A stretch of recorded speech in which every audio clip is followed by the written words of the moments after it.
Development of a simple and low-cost mathematical model to simulate the movement of paraquat in the soil.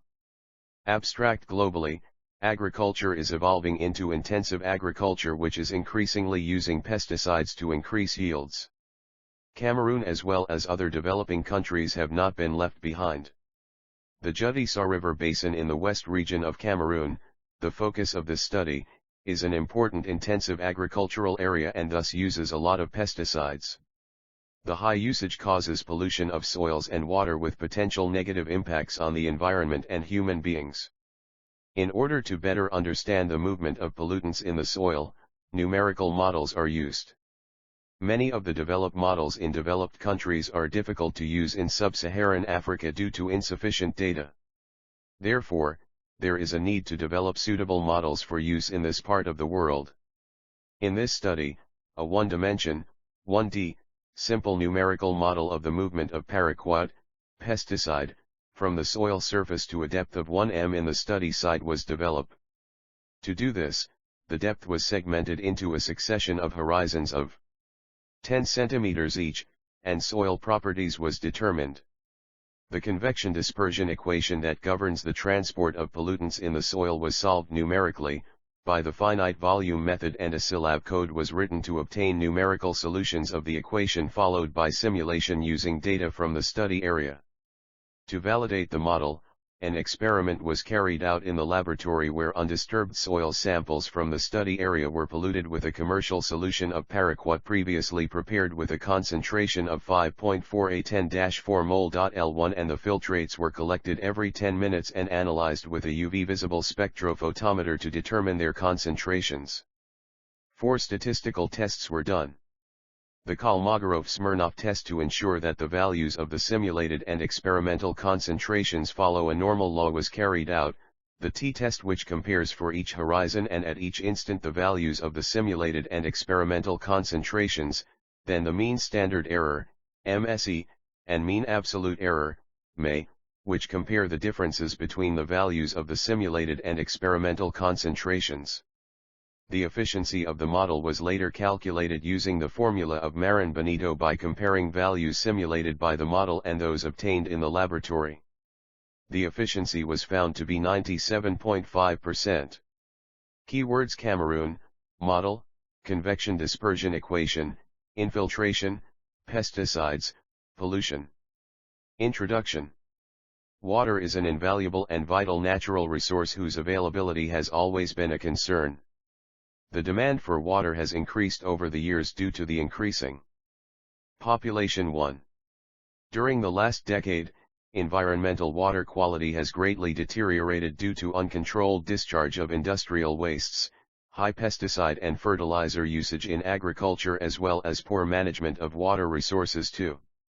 All these have modified the chemical composition of water, making it unsuitable for some desired uses.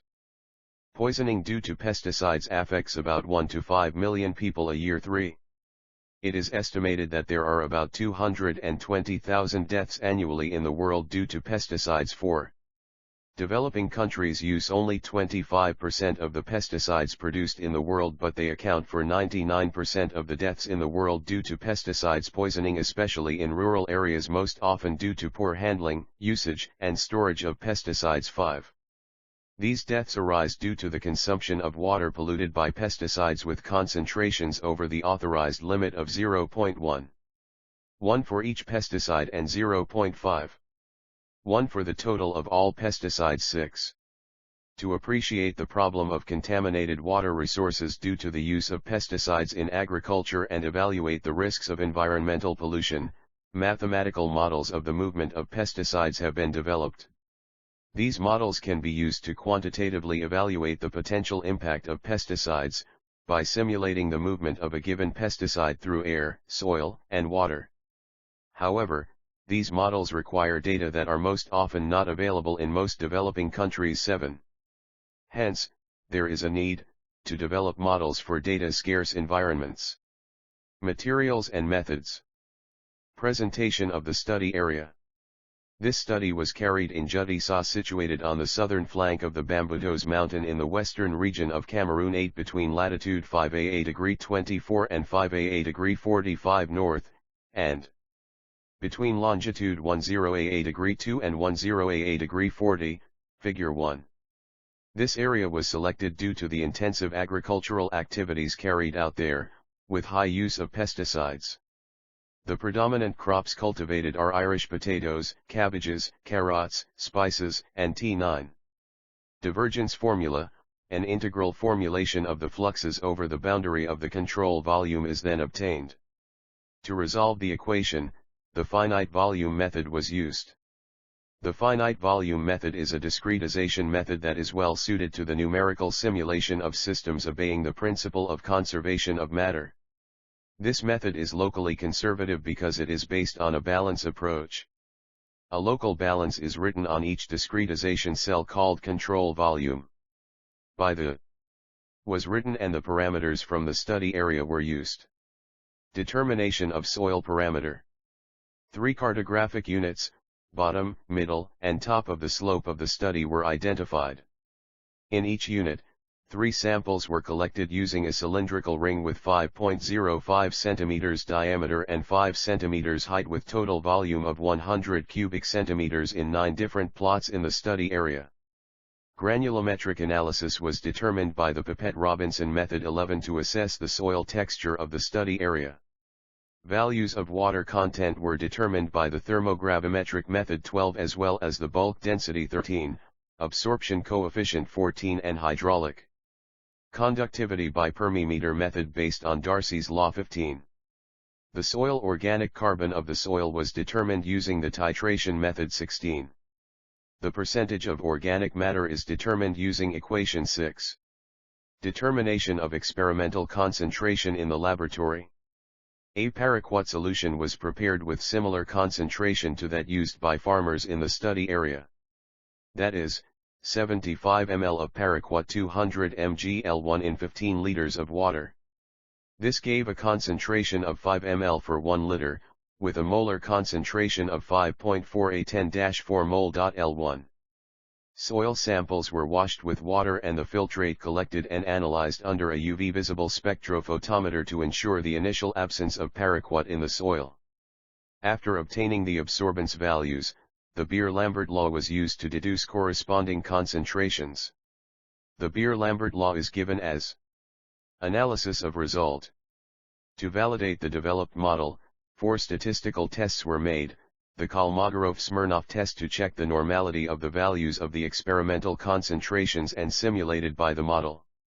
The t-test was used to compare for the same horizon and at the same time the value of the simulated concentration at the value of the experimental concentration, the standard mean error, SME, and absolute mean error, AIM. The standard mean error, SME, which quantifies the gap between experimental concentrations and simulated concentrations was calculated using the following formula. The absolute mean error, AIM or bias, was been calculated as the ratio between the absolute error, difference between simulated concentrations and experimental concentrations, and the experimental concentration for each horizon. Where n are the concentrations measured and estimated respectively and n is the total number of measurement performed. The Kolmogorov-Smirnoff test was used to assess the normality of collected data using the SPSS software. The performance of each horizon was evaluated by calculating the efficiency according to 17. The filtrate was collected at 10 minutes interval. The absorbance of the solution was read at wavelength of 268 nm using a UV visible spectrophotometer. Figure 3 shows the absorption spectra obtained. The resolution of the convection dispersion equation in one dimension using the finite volume method presented in the methodology lead us to the following numerical solution. The values of the hydraulic conductivity are not very variable and indicates a rather slow transport of solutes in the study area. The water content is also low and therefore the pesticide will bind more to the soil particles. Paraquat concentration data obtained. After polluting the soil samples with paraquat and collecting the filtrates every 10 minutes. The spectrophotometer analysis gave the concentrations in mol.L1 of paraquat at each horizon. The result is presented in Table 3. These values show that paraquat concentrations obtained in the laboratory decreased over time for each depth. However, these concentrations vary by horizons for the same time. This is due to the variation per horizon of the physical and chemical properties. The higher concentration was obtained at the 0 to 10 depth after 10 minutes flow, and the smallest was obtained at the 70 to 80 depth after 80 minutes. Numerical simulation. Figures 4 to 13 show the simulated and experimental curves of the evolution of paraquat for each horizon of the study area. These figures show a decrease in the simulated and experimental concentrations of paraquat over the time. In addition, the simulated curves are below those obtained experimentally, which means that the model underestimates the experimental values. Tables 4 and 5 above show that simulated and experimental data respect the normal law at 10% critical value, p0.1. So the comparison test, t-test, simulated and experimental concentrations can be done, and the tests on the differences between the simulated and experimental concentrations. Comparison between simulated and experimental data. The values of AIM are less than 30%, et those of SME less than 1. Moreover, the smallest difference were obtained on depths 20 to 30 and 50 to 60, these are the depth where the simulations were the best. The highest difference was obtained on 0 to 10. The t-test, which compares the mean values of the simulated and experimental concentrations, shows that 5 values have a significant difference at the 10% level, 0.1, 9 have a significant difference at the 5% level, p0.05, 62 have a highly significant difference at the 1% level, p0.01, and 4 values show a non-significant difference, ns. Performance of the model. The Marin-Benito formula, 12, presented above was used to calculate the performance of the model to describe the evolution of the paraquat in the soil. Table 7 below presents the performance of each horizon. Conclusion. Most of the existing models take into account several phenomena such as absorption/desorption, degradation, hypodermic flow and infiltration to describe the transfer of pesticides in soils, which increases the number of parameters and data. 7. The model developed in this study focused on infiltration, and the parameters taken into account were the bulk density, the soil/water partition coefficient, the water content, and then the hydraulic conductivity. The better approximation of the developed model would be due to the discretization technique used, the choice of constant horizons, and the dimension of the model. Most of the existing models have been developed with an unstructured mesh that respects the natural stratification of the soil. The Kolmogorov-Smirnoff statistical test performed showed that the simulated and experimental values follow a normal distribution at the 10% threshold, with a standard deviation of less than 0.01 in both cases. This shows a homogeneity in the values obtained, which would be due to the best experimental measurement conditions and the good quality of the simulated values. 80 paraquat concentration values were simulated by the model for each soil horizon and at regular time intervals of 10 minutes for 80 minutes, and 80 paraquat concentration values were obtained experimentally in the laboratory at the same horizons and at the same times. These 160 values were compared for the same horizon and at the same time. It emerges that 5 have a significant difference at the 10% level, p0.1. 9 have a significant difference at the 5% level, p0.05. 62 have a highly significant difference at the 1% level, p0.01, and 4 values show a non-significant difference, ns. The best results were obtained for pairs of values where the difference was insignificant, ns, and the worst comparisons were obtained with pairs where the p. The finding is that the model used underestimates the values actually obtained in the laboratory, which could be due to the fact that climatic data were not taken into account in the development of the model. The differences between the experimental values and those simulated by the model increase over time for the same horizon. On the other hand, the average of the deviations shows that it varies from one horizon to another. However, all the mean values of may remain very well below 30%, a threshold for which a model is considered acceptable.